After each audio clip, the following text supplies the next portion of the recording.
Bonjour famille. Plus je parle aux Africains, plus je me rends compte que les Africains ils ont abandonné l'Afrique. Les Africains ont abandonné l'Afrique. Beaucoup d'Africains,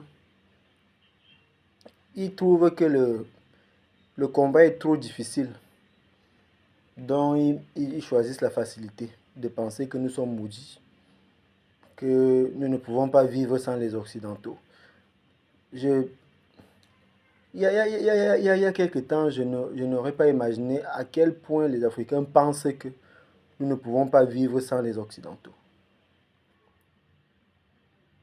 Toi-même qui regardes la vidéo là, est-ce que tu penses qu'on peut vivre sans les Occidentaux? Et puis je constate ça, puis je comprends pourquoi nous sommes encore dominés.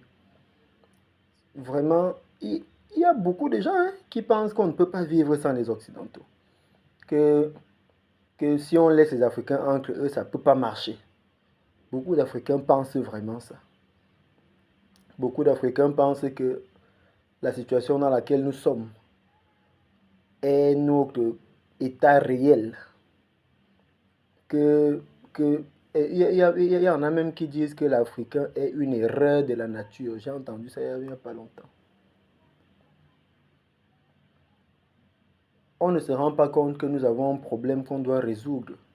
Mais si tout le monde est placé loin en train de porter un jugement sur le problème, et que c'est une malédiction, c'est une erreur, mais ce qu'on ne voit pas, c'est que on doit juste résoudre le problème, se lever et faire notre part dans la résolution du problème. Mais une fois que tu as déjà décidé que c'est une malédiction, tu ne peux plus faire ta part. Une fois que tu as décidé que l'Africain est une erreur de la nature, tu ne peux plus faire ta part.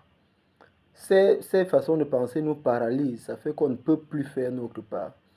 Et c'est pour ça que la plupart des Africains pensent individuel.